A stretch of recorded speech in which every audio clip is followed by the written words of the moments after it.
bukan hadiah. Jadi digelapkan sesaat ya. Alhamdulillahirabbil alamin. Wassalatu wassalamu ala asyrafil mursalin nabiyina wa maulana Muhammadin wa ala alihi wa sahbihi ajma'in. Wa asyhadu an la ilaha illallah wahdahu la syarikalah wa asyhadu anna Muhammadan abduhu wa rasuluh sallallahu alaihi wa ala alihi wa sahbihi wa man. Mati lampu. Mungkin lampu yang di atas. Ini untuk lampu depan. Lampu yang di jamaah barangkali boleh dimatikan ya. Kalau ada sakral lampu silahkan Pak dimatikan. AC mati nggak apa-apa?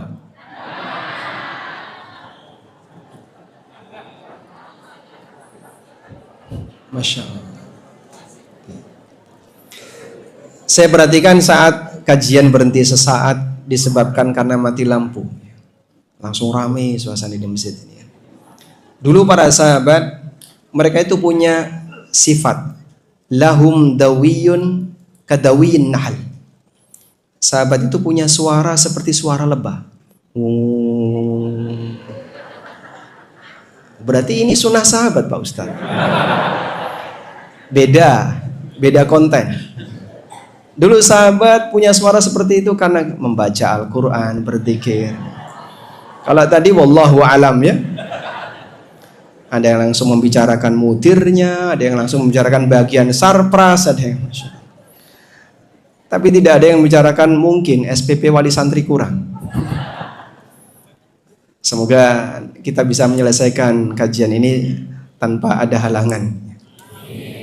Baik, materi kita insya Allah tidak panjang. Meskipun ini berbicara sesuatu yang berat. Karena banyak orang yang mereka mengalami pelanggaran disebabkan karena lisan.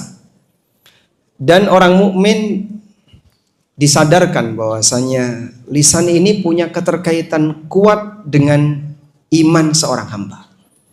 Sehingga siapa yang dia memiliki iman yang baik, dia akan berusaha menjaga lisannya jangan sampai menjerumuskan dia ke dalam kecelakaan dunia akhirat. Dan sebaliknya, orang yang imannya rendah, mungkin dia akan gampang mengeluarkan komentar yang ternyata itu membahayakannya. Karena itu seperti ini penting untuk kita pelajari. Dan sebagai pengantar, mungkin ada satu buku, kalau bisa setiap rumah punya buku itu. Judul bukunya Afatul Lisan, karya Dr. Sa'id bin Wahab Al-Qahtani, penulis kitab Hisnul Muslim.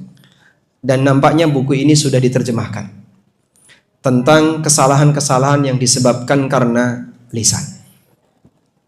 Bapak Ibu yang dimuliakan Allah, kita awali terlebih dahulu dengan membacakan sebuah hadis riwayat Tirmidzi. Dalam hadis riwayat Tirmidzi dari sahabat Abu Sa'id Al-Khudri radhiyallahu anhu, Nabi SAW pernah menyampaikan, "Idza asbaha ibnu Adam fa innal a'dha'a kullaha tukaffirul lisan." Setiap pagi manusia, seluruh anggota badannya, mereka semuanya akan menyatakan tunduk di hadapan lisan. Tukaffir maknanya adalah al-inhina. Maksudnya dia tunduk. Yakhda'una wa yatadhallalun. Semua anggota badan akan tunduk di hadapan lisan. Fataqulu, lalu semua anggota badan itu mengatakan kepada lisan, ittaqillaha fina. Wahai lisan, bertakwalah kamu kepada Allah untuk menjaga kami. Fa innama nahnu bika, karena aktivitas kami mengikuti kamu. Fa in istaqamta istaqamna, kalau kamu istiqamah, kamu lurus, kamu benar, maka kami akan ikut istiqamah. Wa in wajasta, dan kalau kamu menyimpang, iwajajna, maka kami ikut menyimpang.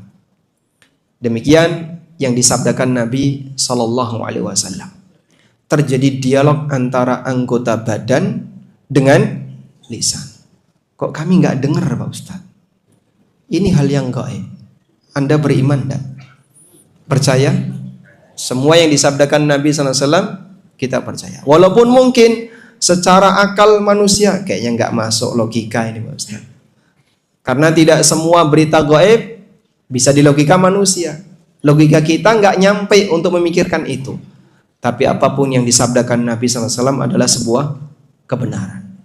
Setiap pagi hari seluruh anggota badan kita mereka tunduk di hadapan lisan.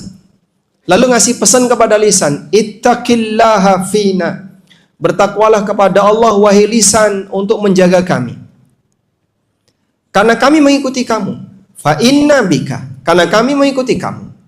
Sehingga kami, ketika kamu lurus maka kami ikut lurus. Ketika kau menyimpang maka kami ikut menyimpang.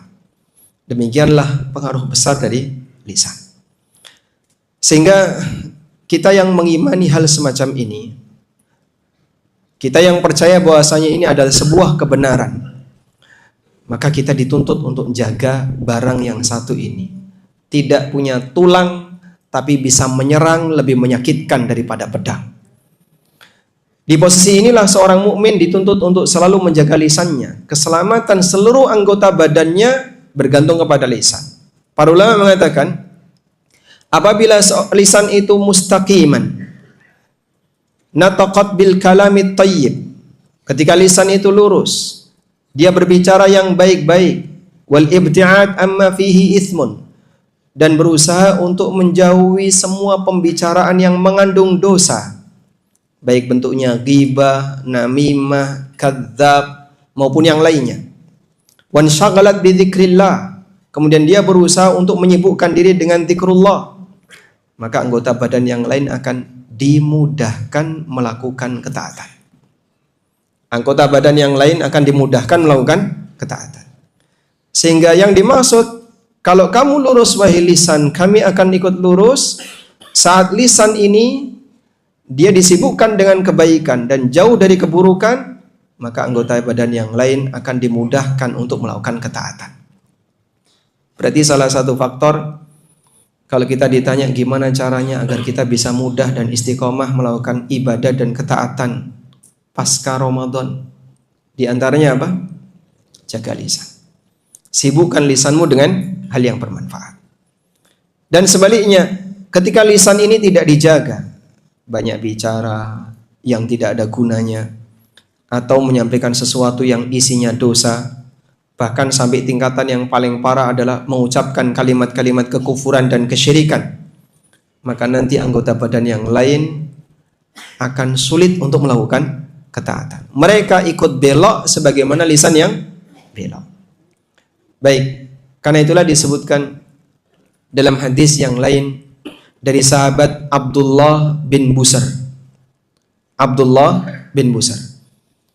Ja'a rajulun ilan Nabi sallallahu alaihi wasallam. Datang seseorang menghadap Nabi sallallahu alaihi wasallam.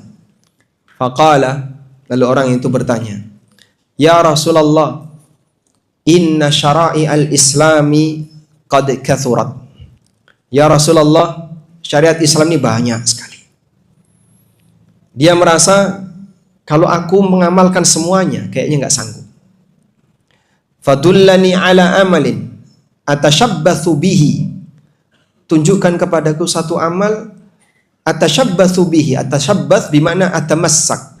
Tunjukkan kepadaku satu amal yang bisa aku pegangi, sehingga membuat aku ringan untuk bisa mengamalkan syariat Islam yang lain. Nabi SAW kemudian menyampaikan satu pesan, la yazalu lisanuka rutban bi dzikrillah. Jadikan lisanmu selalu basah dengan zikrullah.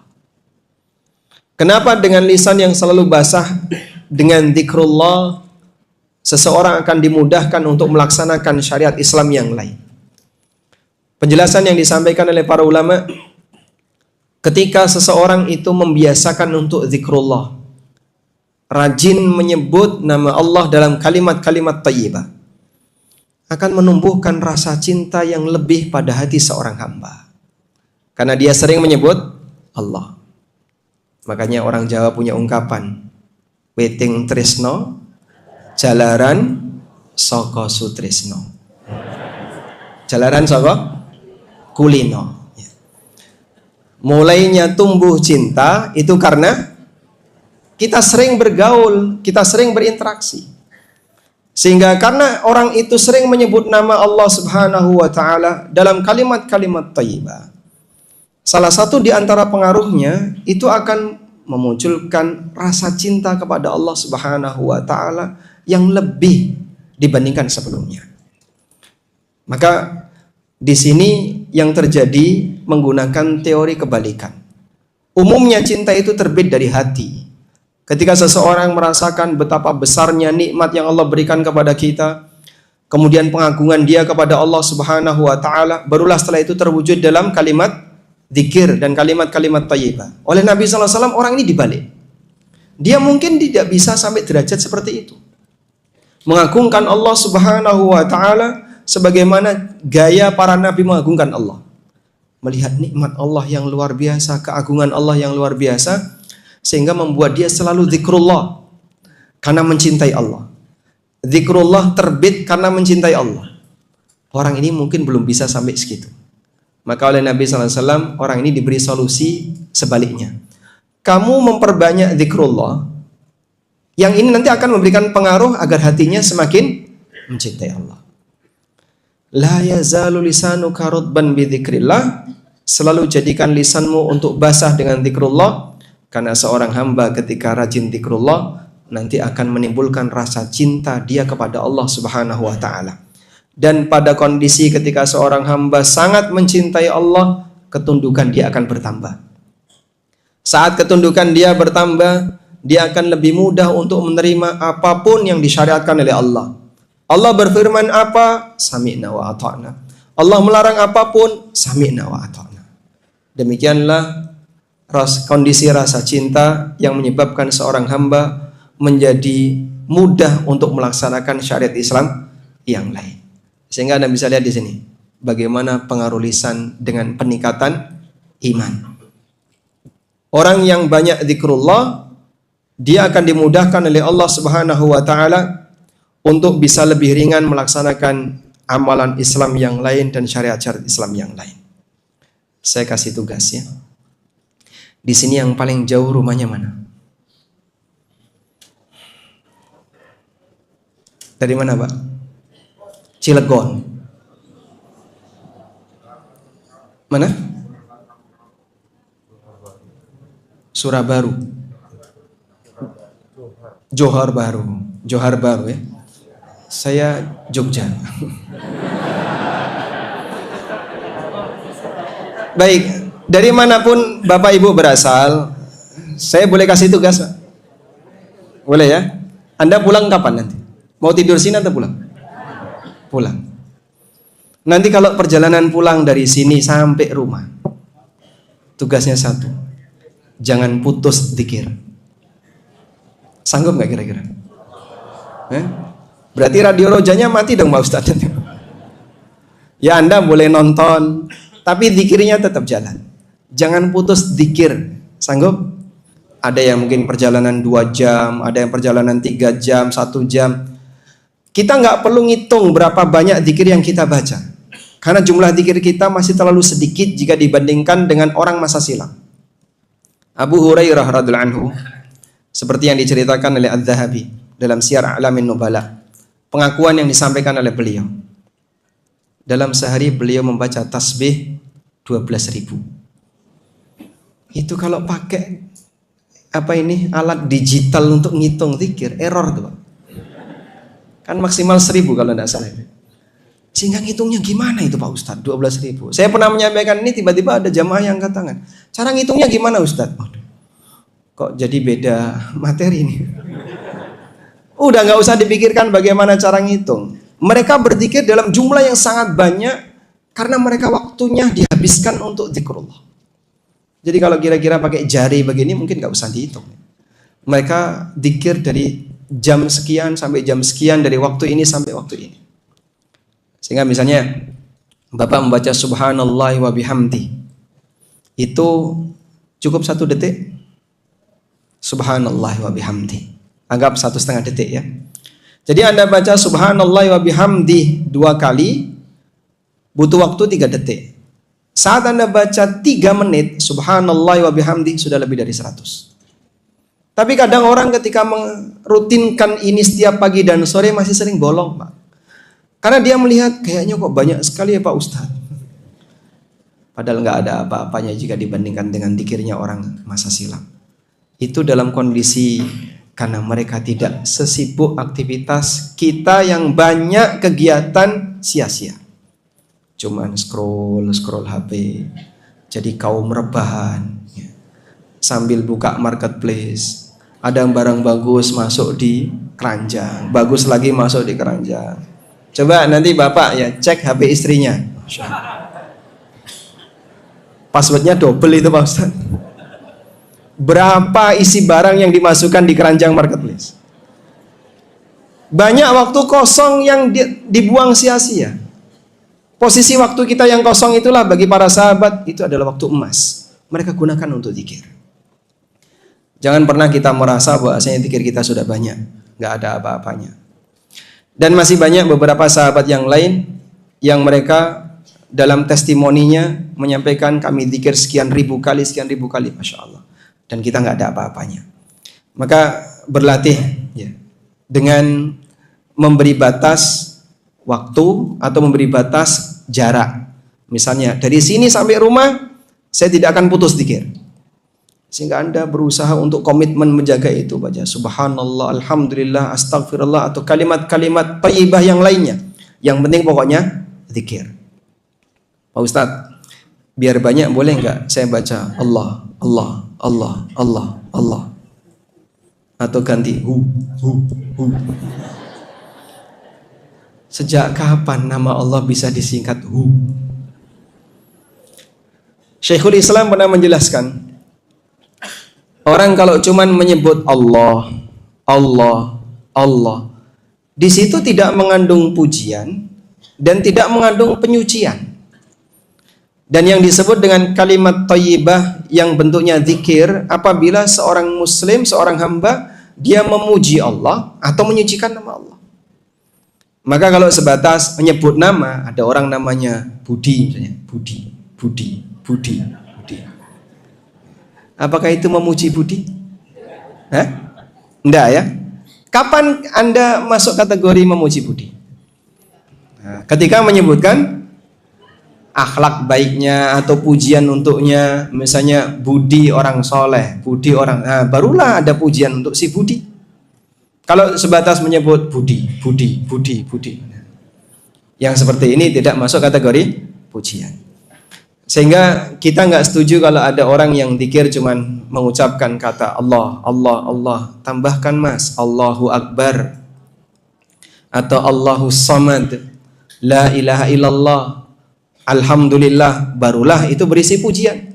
Atau menyucikan Allah, Subhanallah, Taqaddasallah, atau kalimat yang lain, Tabarakallah, barulah di situ ada isi pujian. Sebab yang namanya pujian bentuknya ada 2, menyebutkan kebaikan atau menyucikan dari keburukan. Tayyib. Berlatih seperti ini bagi kita mungkin perlu pemaksaan. Karena mungkin kita belum terbiasa dengan model orang yang rajin berzikir. Karena itu dalam keterangan yang disampaikan oleh Dr. Sa'id bin Wahab Al-Qahtani, beliau mengatakan cacat lisan itu ada 2. Yang pertama adalah cacat ketika berbicara. Aibnya lisan itu ada 2. Pertama saat lisan berbicara. Dan yang kedua, ini nggak kalah dibandingkan yang pertama, saat lisan itu diam. Maka ada afatul kalam dan ada afatus sukut. Ada cacat dalam bentuk lisan ketika berbicara, bicara yang ngawur, bicara yang nggak benar. Dan kondisi yang kedua, lisan ketika diam itu juga cacat. Waktunya dia harus berbicara, nggak mau bicara. Waktunya dia harus membaca, dia nggak mau membaca. waktunya dia harus bersuara tapi dia diam saja. Dalam posisi itu lisan juga mengalami kesalahan. Sehingga afatul lisan di dua ini. Baik, kita fokus terlebih dahulu untuk yang kedua. Bagaimana orang tidak berani untuk mengangkat suara, tidak berani untuk berbicara, yang sebenarnya itu juga kewajiban bagi lisan. Bapak Ibu yang dimuliakan Allah, ada bicara yang hukumnya wajib. Sebagaimana pula ada bicara yang hukumnya dianjurkan, dan ada bicara yang hukumnya mubah. Baik, untuk bicara yang hukumnya wajib adalah pembicaraan yang ketika itu tidak diucapkan orangnya berdosa. Karena dia meninggalkan kewajiban. Contohnya apa, Pak? Ada yang dalam ibadah, ada yang dalam interaksi muamalah. Kalau dalam ibadah adalah semua kalimat yang hukumnya wajib untuk diucapkan pada jenis ibadah tertentu. Misalnya takbiratul ihram. Apa hukumnya dalam sholat takbiratul ihram? Rukun sholat. Takbiratul ihram itu yang gimana sih, Pak? Kalimat Allahu Akbar. Kalau angkat tangannya sunnah. Angkat tangan ini sunnah. Anda tidak angkat tangan ketika takbiratul ihram tidak masalah. Tapi kalimat Allahu Akbar, mengucapkan Allahu Akbar, hukumnya rukun sholat. Sehingga kalau ada orang yang sholat tapi tidak mengucapkan takbiratul ihram, ya batal sholatnya. Dan mohon dicatat, terhitung membaca jika ada gerakan bibir. Jika ada gerakan bibir dan lisan. Sehingga kalau orang itu mingkem, bibirnya tertutup, maka tidak terhitung bicara, tidak terhitung membaca. Coba diuji ya, masnya, insya Allah. Mingkem, ucapkan Allahu Akbar. Nggak bisa, bukan susah. Bisa, Pak. Coba dites dulu, Pak. Nggak bisa. Anda tutup mulut tapi mengucapkan Allahu Akbar, nggak bisa. Makanya kalau Bapak melihat ada orang sholat, Pak, diperhatikan bibirnya kok nutup, pastikan batal. Nggak usah lihat yang lain sudah, Pak, batal sholatnya. Karena dia nggak mungkin bisa baca Fatihah. Baca kalimat satu kata saja, Allah, tapi dalam posisi bibir tutup.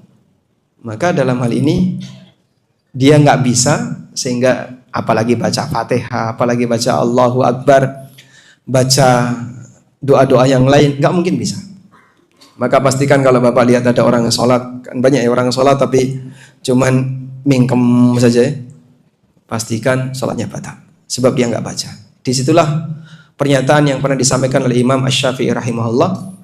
Beliau mengatakan la tasihhus shalah illa bin nutqi. La tasihhus shalah illa bin nutq. Tidak sah salat kecuali dengan an-nutq. An-nutq artinya dia mengucapkan kalimat. Maka ada 3 yang perlu dibedakan. Pertama, diem, batin. Seperti Anda baca buku tapi tidak terucap apapun. Namun Anda membaca karena ingin menangkap informasi darinya. Kan nggak perlu dibaca dengan bersuara ya. Ini batin. Yang kedua, membaca. Yang ketiga, bersuara. Bukan syarat ketika Anda baca Fatihah dalam sholat harus bersuara. Tapi ketika Anda baca Fatihah harus mengucapkan. Dan mengucapkan itu ketika ada gerakan bibir dan lisan. Ya terucap kata namun tidak ada yang didengar. Kalau ada yang didengar diperbolehkan.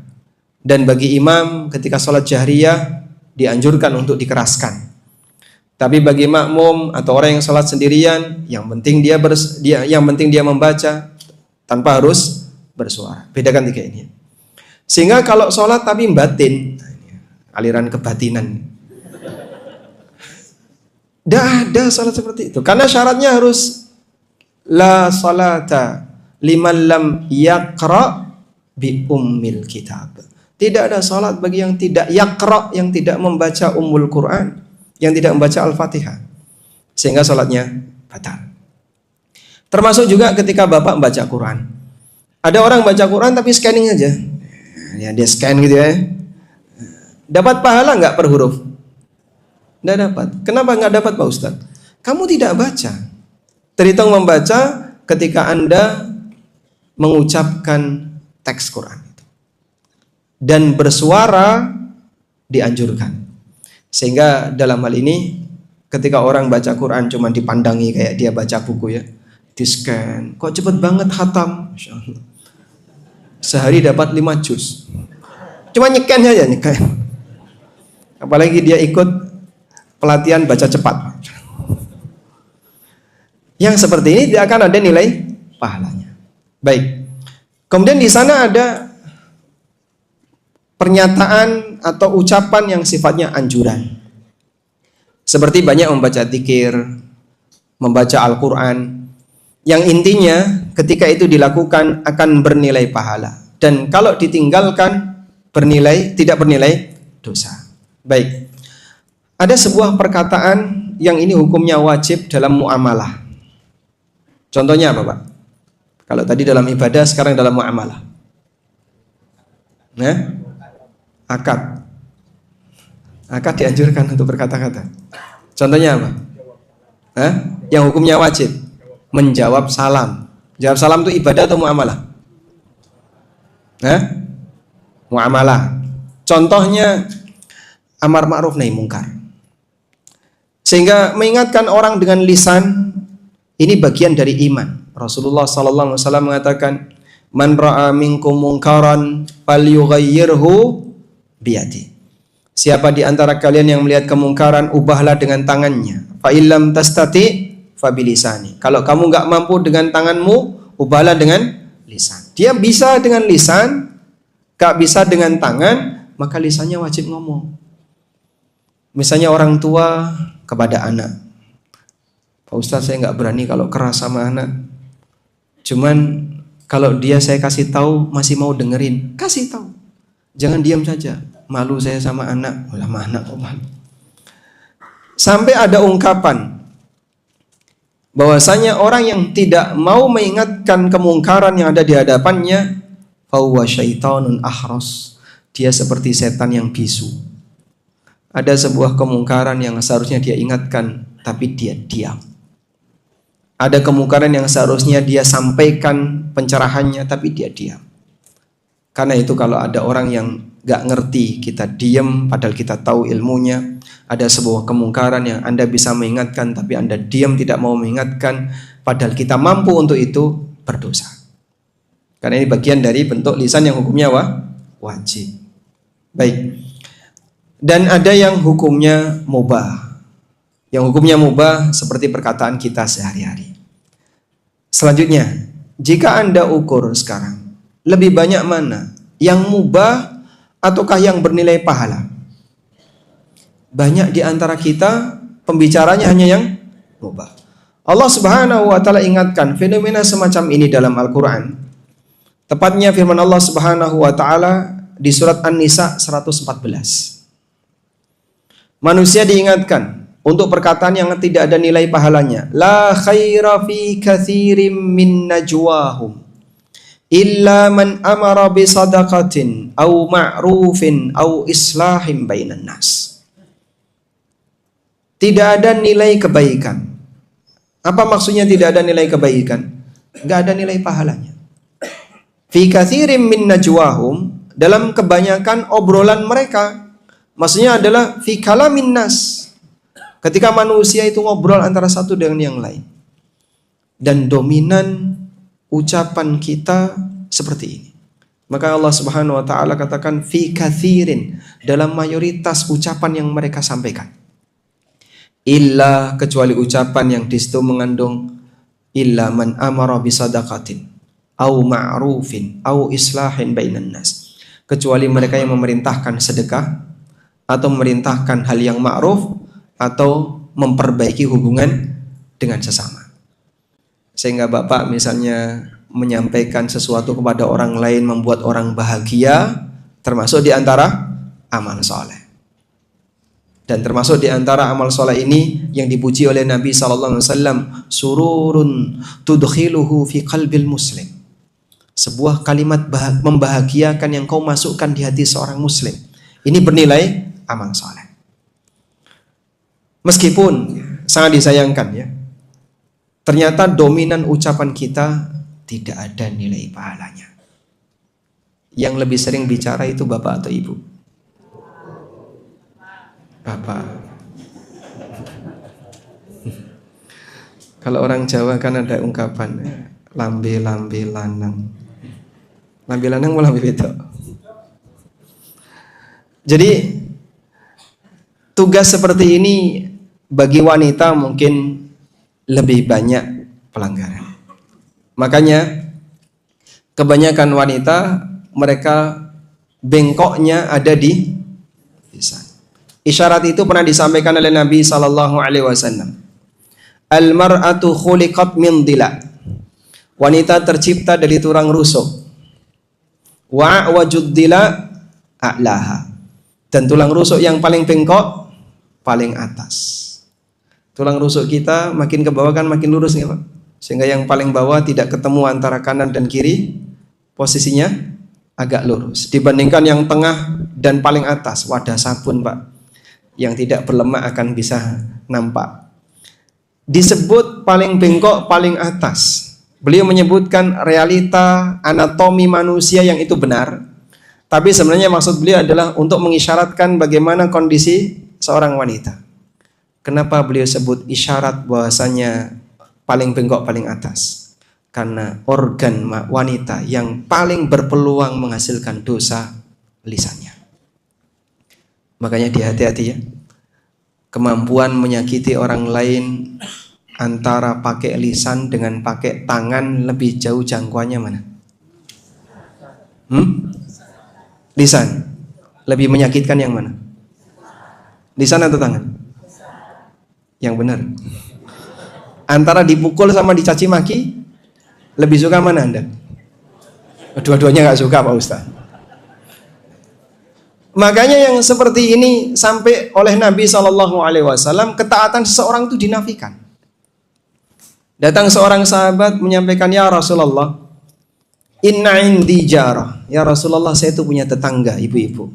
Wa dzukira min siyamiha wa qiyamiha wa sadaqatiha.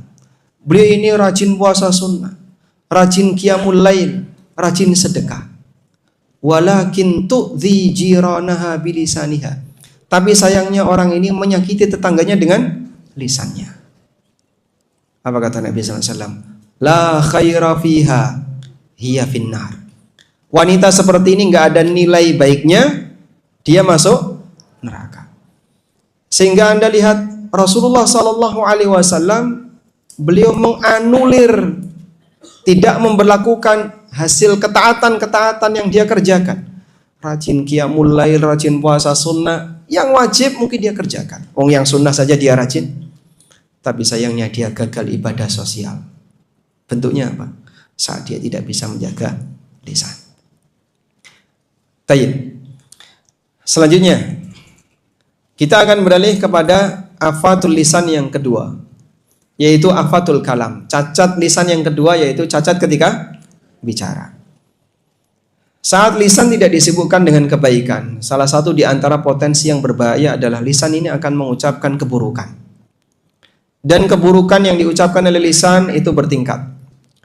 Darajatun mutafawita. Bertingkat-tingkat hukumnya. Ada yang sampai pada tingkatan kesyirikan dan kekufuran. Ada yang tingkatannya dosa besar, ada yang tingkatannya dosa yang lebih ringan, dan ada yang makruh hukumnya. Tayyib. Kapan ucapan lisan bernilai sampai kekufuran? Ketika mengandung kesyirikan, ketika mengandung atau kalimat-kalimat yang bentuknya sampai pada tingkatan mengeluarkan seorang hamba dari Islam. Bagian ini seorang muslim harus jaga 100%, jangan sampai itu terjadi. Syirik sebagaimana bisa terjadi pada hati, yang disebut dengan syirkun khafi. Syirik juga bisa terjadi pada lisan, sebagaimana syirik juga bisa terjadi pada anggota badan. Karena itu ketika seseorang mengucapkan kalimat-kalimat kesyirikan, maka nilai dosanya jauh lebih besar.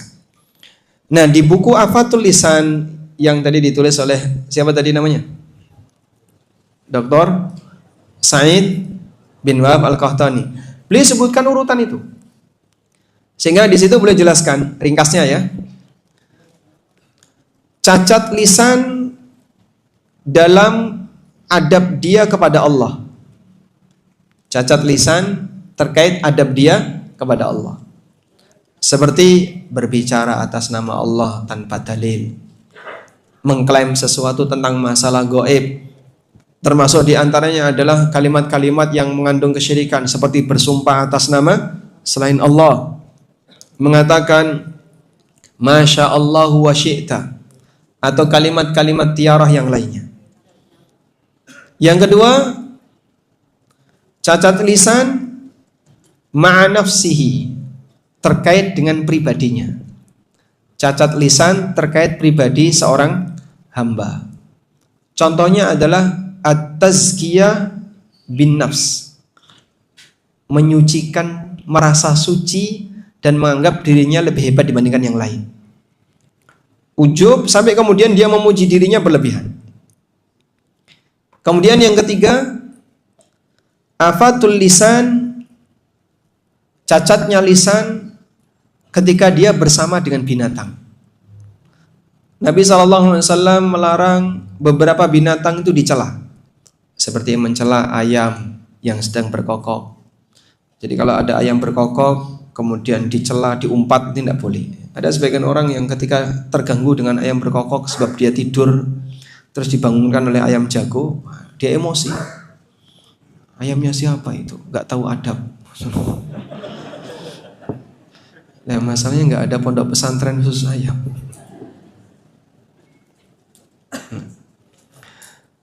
Termasuk diantaranya ada sebuah riwayat ya, diriwayatkan oleh Abu Ya'la dan yang lainnya, juga Al-Bazzar, tidak boleh mencela kutu.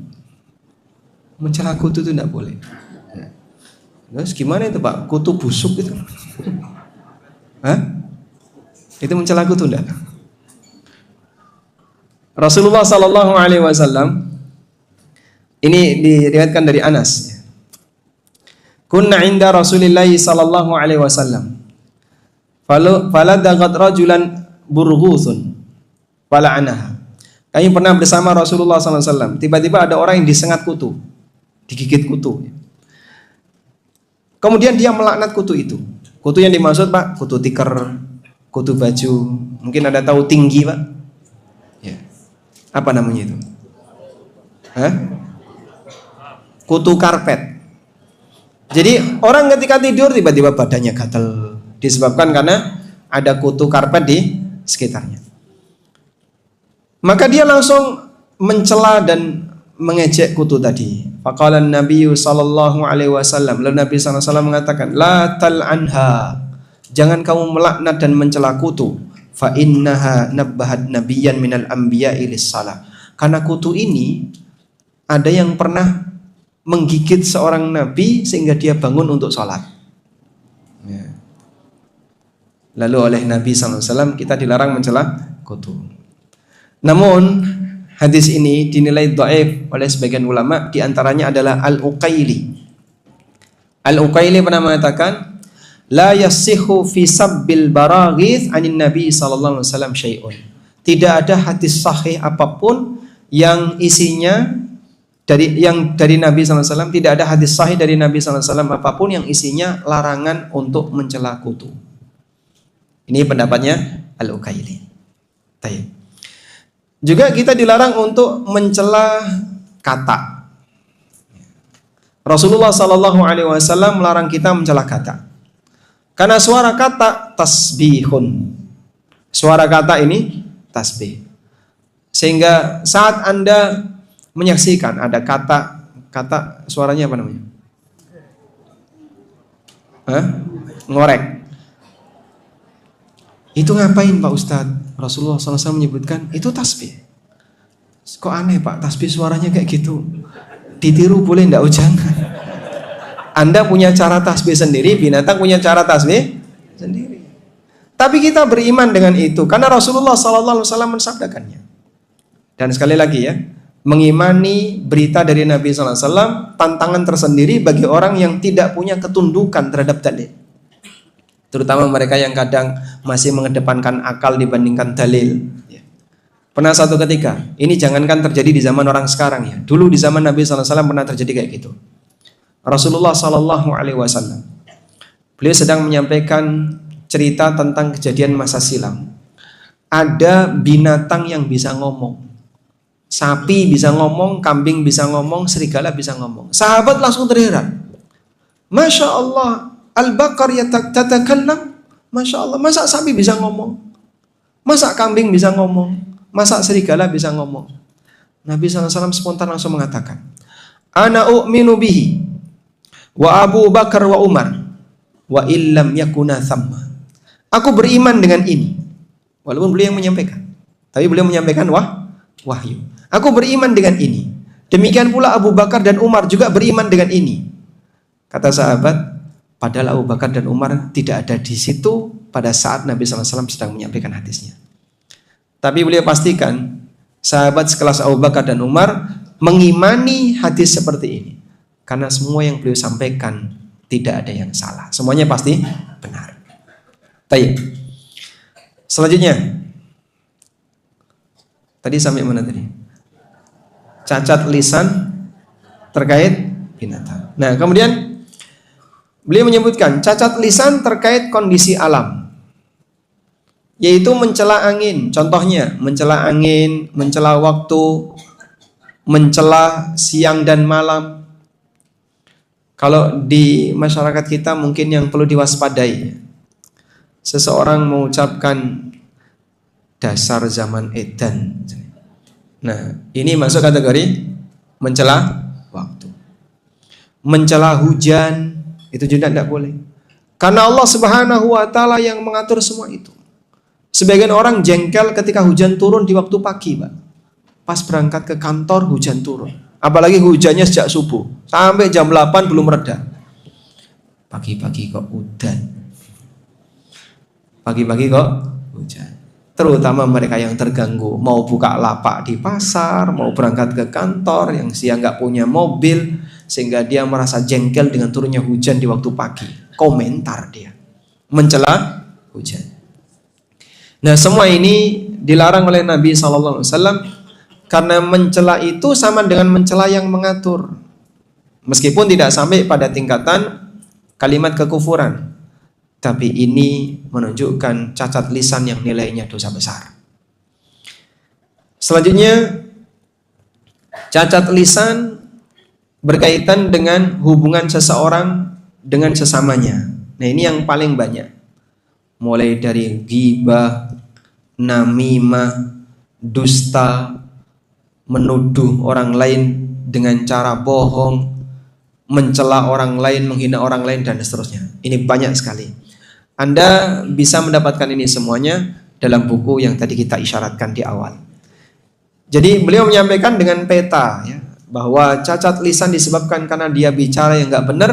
Ada yang berkaitan dengan hak Allah, ada yang berkaitan dengan perbuatan Allah, seperti tadi ya, mencela waktu, mencela siang dan malam. Ada yang berkaitan dengan hubungan manusia dengan sesama binatang, ada yang hubungan manusia dengan sama manusia. Baik, yang terakhir, kalau kita berbicara seperti yang tadi disampaikan, ada yang hukumnya wajib, sunnah, mubah, dan ada yang hukumnya haram, makruh, dan seterusnya. Pertanyaannya, apakah yang mubah juga akan dicatat oleh malaikat? Sebab Al-Quran menegaskan, ma yalfidhu min qawlin illa ladaihi raqibun atid. Tidak ada satupun ucapan yang disampaikan oleh manusia kecuali di situ ada malaikat raqibun atid. Raqib artinya yang selalu mengawasi, atidun artinya yang tidak pernah absen, selalu hadir. Apa ucapan yang dicatat oleh malaikat ini? Al-Hafidz Ibnu Katsir menyebutkan dua pendapat ulama. Pendapat pertama mengatakan, bahwa yang dicatat oleh malaikat adalah semua ucapan manusia, baik yang bernilai dosa pahala maupun yang tidak ada konsekuensi dosa pahala. Yang tidak ada konsekuensi dosa pahala berarti ucapan yang sifatnya apa? Mubah. Itu juga dicatat. Dan ini adalah pendapat Hasan Al-Basri, Qatadah, dan Tawus bin Kaisan. Pernah satu ketika Al-Imamu Ahmad rahimahullah, pada saat beliau sakit, demam tinggi, kemudian keluar suara mengerang. Orang kalau demam tinggi kan kadang kemudian suara beliau mengeluarkan suara mengerang. Tiba-tiba datang salah satu di antara murid beliau menjenguk dan menyampaikan, "Ya Aba Abdillah, inna Tawusan yaqul." Wahai Imam Ahmad, sesungguhnya Tawus pernah mengatakan, "Innal malaikata taktubu kulla syai'in min ibni Adam hatta aninal marid." Sesungguhnya malaikat mencatat semua yang keluar dari Bani Adam sampai aninal marid, ngerang yang keluar dari orang yang sedang sakit. Begitu mendengar ini seketika beliau langsung diam. Masya Allah. Ketundungan beliau kepada dalil. Karena takut itu nanti akan memperpanjang catatan yang tidak ada nilai pahalanya. Sehingga ulama sendiri mereka untuk sesuatu yang sifatnya mubah, yang tidak ada nilai dosa dan pahalanya, mereka pilih diam daripada bernilai dosa, atau daripada memperpanjang catatan yang tidak ada artinya. Ini pendapat yang pertama. Pendapat yang kedua, innama yuktabu ma fiha thawabun wa iqab. Yang dicatat oleh malaikat hanyalah ucapan yang mengandung konsekuensi pahala dan dosa. Sehingga ucapan seperti apa yang dicatat? Dzikrullah, qiraatul Quran, amar ma'ruf nahi mungkar, mengajar, dan seterusnya. Ini dicatat sebagai kebaikan. Demikian pula sebaliknya, ketika dia mengucapkan kalimat-kalimat yang jelek, dicatat sebagai keburukan. Hanya seperti ini. Sedangkan kalam mubah tidak ada catatannya. Dan ini adalah pendapat Ibnu Abbas. Lalu kata Al-Hafidh Ibnu Katsir, wa zahirul ayah al-awwal. Dan yang lebih kuat untuk tafsir ayat ini adalah makna yang pertama. Berdasarkan makna umum, tafsir umum dari ayat, ma yalfidhu min qaulin illa ladaihi raqibun atid. Tidak ada apapun yang diucapkan oleh seseorang kecuali di sana ada malaikat yang selalu mengawasi dan hadir. Wallahu ta'ala alam. Demikian yang bisa kita sampaikan. Semoga apa yang kita bahas ini bermanfaat. Wassallallahu ala nabiyyina Muhammadin wa ala alihi wa sahbihi wasallam.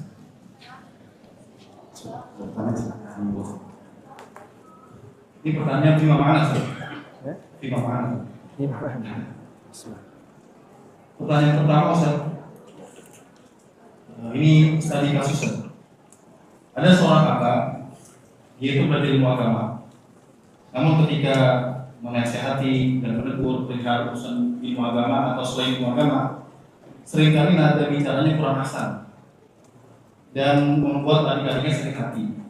Dan yang menjadi pertanyaan, apa hukum menasihati orang lain dengan nada ini? Dan bagaimana posisi si kakak, berdosa atau tidak? Atau justru kita sebagai adik yang merasa jengkel itu yang justru berdosa? Dan apa boleh kita sebagai adik menegurnya dengan nada tinggi juga? Karena spontan itu. Nah, pada asalnya dakwah itu disampaikan dengan lembut atau keras. Dia datang dari Zat yang Maha Rahman Rahim. Allah Subhanahu wa taala turunkan wahyu ini sebagai sesuatu yang mulia. Dan sesuatu yang mulia disampaikan dengan cara yang mulia. Itulah asalnya. Karena itu Nabi Musa alaihissalatu wassalam sebagai manusia yang bertugas untuk menyampaikan risalah kepada Fir'aun, Allah perintahkan kepada Musa dan Harun, faqula lahu qawlan layyinan la'allahu yatadzakkaru aw yakhsha. Sampaikan pesan ini kepada Fir'aun qaulan layyinan, dengan ucapan yang lembut, la'allahu yatadzakkaru aw yakhsha, semoga dia mengambil pelajaran atau dia takut. Mungkin dia akan mengambil pelajaran atau dia akan takut. Pernah satu ketika ada orang yang menghadap Khalifah Harun ar-Rasyid. Orang ini minta izin. Wahai Amirul Mukminin, saya minta izin. Dia menyampaikan disclaimer di depan, di hadapan sang Khalifah. Aku ingin memberikan nasihat kepada Anda, tapi tolong disadari bahwasanya nasihatku ini akan sangat pedas dan menyakitkan hati. Kemudian Harun ar-Rasyid mengatakan, "Mah, tunggu dulu. Engkau tidak lebih mulia daripada Musa dan aku tidak lebih jahat daripada Fir'aun. Sementara Allah Subhanahu wa taala berfirman, faqula lahu qaulan layyinan la'allahu yatadzakkaru aw yakhsha."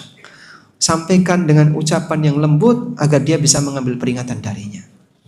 Kalau Musa sebagai seorang nabi yang tentu tidak bisa dibandingkan dengan manusia biasa, sedangkan Fir'aun yang bergelar afsakun nasi fil alam, manusia yang paling fasik di alam ini.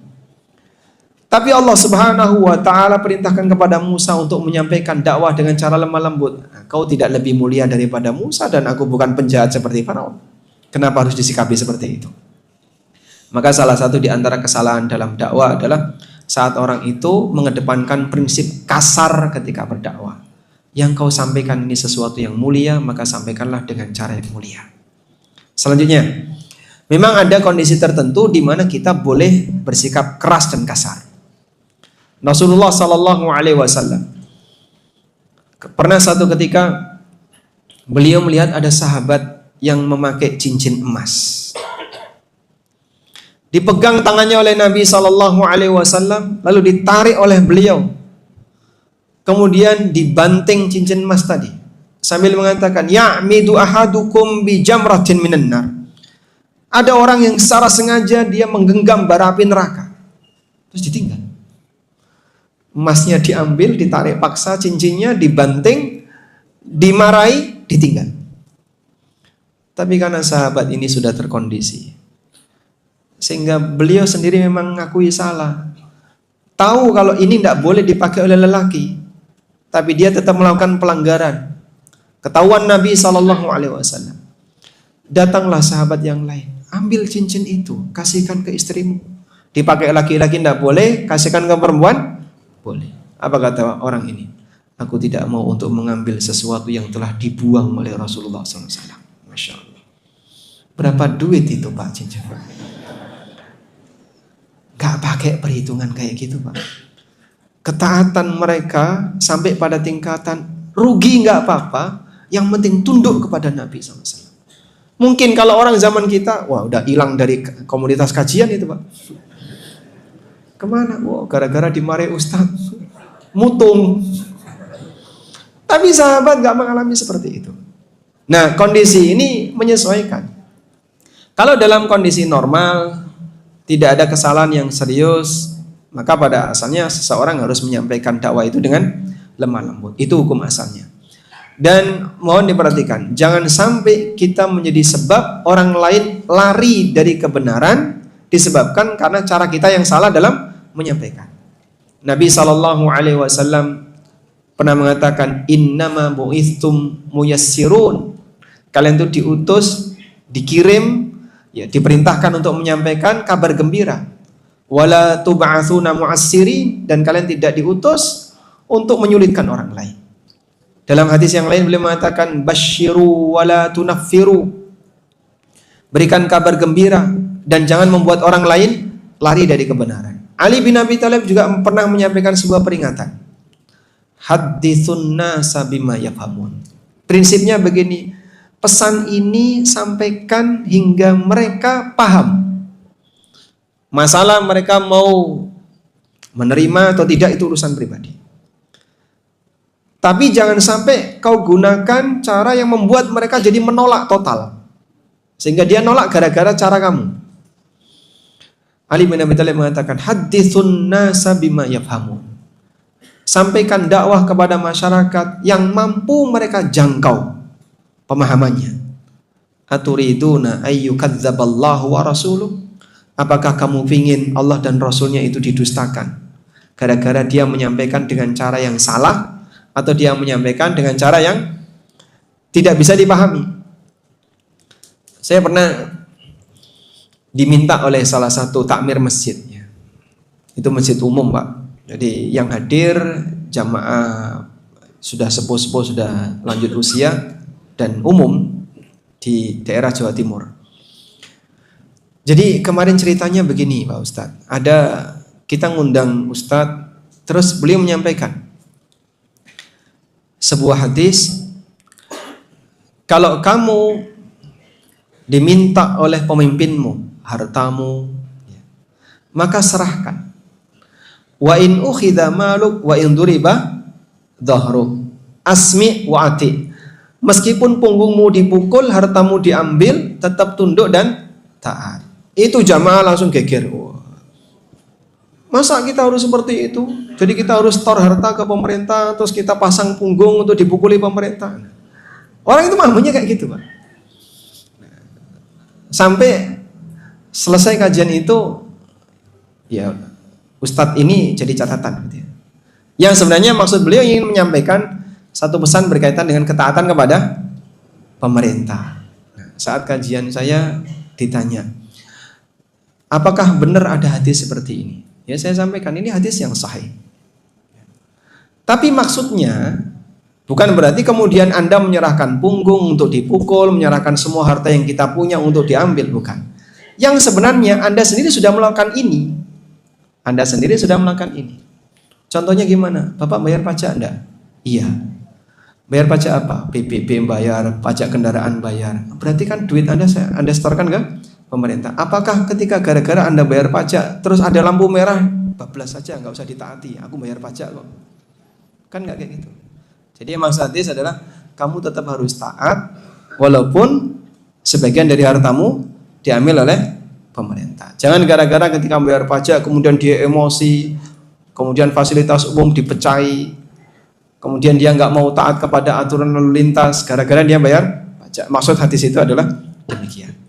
Alhamdulillah bisa dipahami, sehingga jangan sampai kita menyampaikan sesuatu yang menyebabkan sabda Nabi SAW ditolak. Makanya kadang perlu diberi pengantar kalau Anda mau menyampaikan sesuatu yang mungkin berat bagi sebagian orang. Kasih pengantar dulu, dipahamkan dulu agar dia bisa lebih mudah menerima. Contoh sederhana ini, Pak. Ini contoh real tapi agak lucu, Pak. Dalam kajian ibu-ibu, sang ustadz menyampaikan hadis, ayyuma mura'atin da'aha zawjuha ila firashihi fa'abat ayyatiyahu la'anathal malaika hatta tusbih. Siapapun wanita yang diajak suaminya ke ranjang tapi dia nolak, dilaknat oleh malaikat sampai subuh. Ibu-ibu komentar, Pak Ustadz, apa urusannya malaikat dengan rumah tangga orang?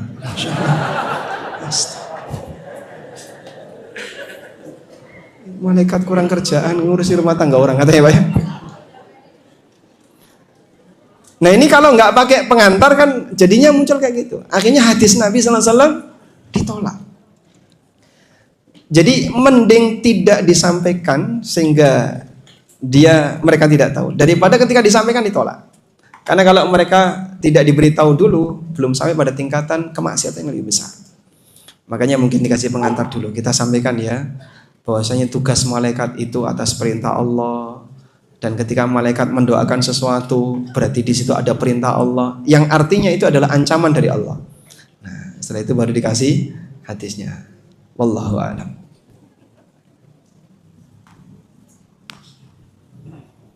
Pertanyaan selanjutnya, Ustaz. Jadi ada bapak-bapak kerja di tempat yang toksik banget. Masya Allah.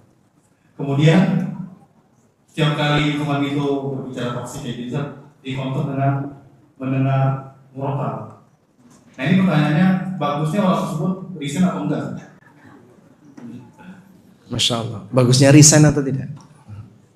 Nah, kalau ada orang sedang ghibah, misalnya A dan B berada di pojok, Anda di jarak 1-2 meter dari A dan B. A dan B sedang gibah C. Anda kenal C. Anda kenal A dan B dan Anda kenal C. C jadi objek gibah A dan B. Kira-kira ketika Anda mendengarkan A dan B sedang gibah C, bisa menikmati atau tidak? Dengerin gibah itu nikmat nggak, Pak? Nikmat? Dengerin gibah itu nikmat, Pak. Bapak bisa buktikan ya. Jadi kalau misalnya ada ustadz nih yang lagi viral diperbincangkan sama jamaah, Masya Allah. Mungkin Bapak diem, nggak ikut ngobrol. Bapak tidak ikut komentar. Tapi Anda lihat di Facebook, komen jumlah sekian. Itu gatelan pengen masuk.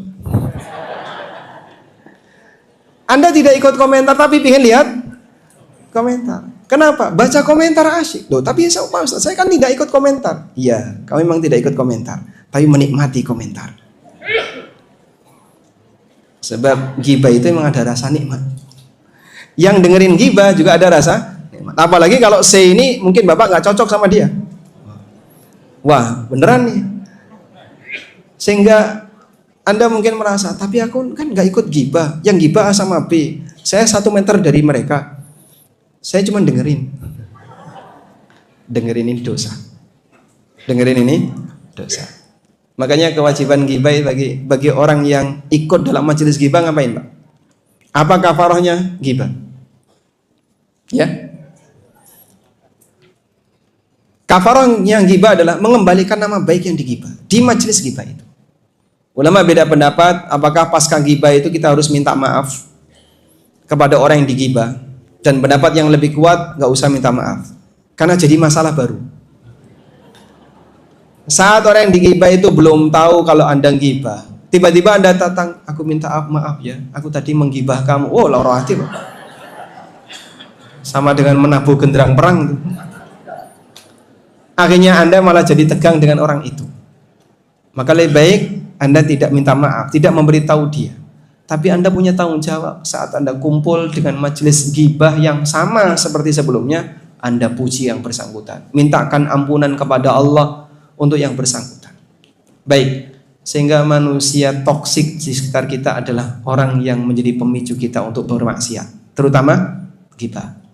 Pendengar gibah itu menikmati, sebagaimana yang menggibah juga menikmati. Dan dua-duanya dosa. Karena itu gibah bukan amalan sendirian. Gibah itu amalan berjamaah. Minimal anggotanya. Pak Ustadz, saya itu sudah berusaha untuk jaga diri dari gibah, Pak Ustadz. Tapi istrinya. Lah kalau dia ngomong tapi nggak didengerin nanti marah. Apalagi mohon maaf Pak Ustadz, istri itu kalau sudah nyebut tetangga janda sebelah rumah, Masya Allah. Kita mau belain dikirani belain janda, diam saja kok ikut dosa. Jadinya gimana itu, Pak? Oh, nikahi jandanya, Masya Allah. Itu perbuatan paling nekat di alam raya. Baik. Sehingga memang terkadang racun itu ada di sekitar kita. Maka mungkin Pak, butuh kerjasama dalam hal ini ya, edukasi bagi para istri termasuk juga suami. Bisa enggak kita berkomitmen jangan sampai menjadikan tetangga kita objek gibah. Kita diperintahkan untuk banyak mendoakan sama mukmin. Kebalikannya, ketika kita di rumah justru dominan menjadikan tetangga kita sebagai sasaran gibah. Lebih sering mana? Mendoakan tetangga atau menggibah tetangga? Ya. Pernah enggak Bapak Ibu misalnya berdoa kepada Allah, ya Allah, ampunilah tetangga depan rumah saya, ampunilah tetangga belakang rumah, kanan dan kiri rumah saya. Pernah? Hampir enggak pernah gitu. Padahal kita diperintahkan untuk banyak mendoakan sama mukmin. Kalau Anda tidak bisa memberikan hadiah materi kepada mereka, minimal kasih hadiah doa. Sudah nggak ngasih hadiah materi, nggak ngasih doa, malah mencelakakan tetangganya dengan cara digibah. Terus gimana Pak Ustadz kalau ada lingkungan kayak gitu? Kalau Anda bisa ingatkan agar dia berhenti gibah, misalnya gibah pemerintah, ngobrol masalah pemerintah kan paling menyenangkan ya bagi sebagian orang. Minimal kalau begitu Anda alihkan perhatian. Mungkin Anda bisa pindah ke tempat yang lain atau mungkin dengerin sesuatu agar tidak mendengar ucapan mereka. Ini pernah kejadian Pak di Masjidil Haram Pak. Saya sebenarnya nggak sengaja, waktu itu saya datang tiba-tiba langsung dapat soft, kanan kiri saya orang Indonesia. Selesai sholat subuh sebelah saya bapak-bapak 2 orang, yang satu megang mushaf, yang satu ngajak ngobrol politik. Akhirnya yang satunya nggak jadi ngaji, gara-gara orang ini ngajak ngobrol politik. Dia bahas MBG, dia bahas kebijakan ekonomi, Masya Allah. Tak ambilkan mushaf, Bapak baca ini aja. Bapak itu di Masjidil Haram, kok malah ngobrol masalah politik, gak pantas Pak. Ya alhamdulillah nurut. Kalau bisa seperti itu bagusnya. Wallahu a'lam. Cukup. Baik, mungkin itu yang bisa kita sampaikan. Tapi hadiahnya belum dibagikan, ini gimana? Nggak jadi? Disimpan? Oh, ya, alhamdulillah. Hadiahnya disimpan ya. Tapi demikian, semoga yang kita sampaikan ini menjadi materi yang bermanfaat bagi pribadi saya dan Bapak Ibu sekalian. Allahumma anfa'na bima 'allamtana wa 'allimna ma yanfa'una warzuqna ilma. Wa sallallahu ala nabiyyina Muhammadin wa ala alihi wa sahbihi wa sallam. Wa akhiru da'wana alhamdulillahi rabbil alamin. Wassalamu alaikum warahmatullahi wabarakatuh.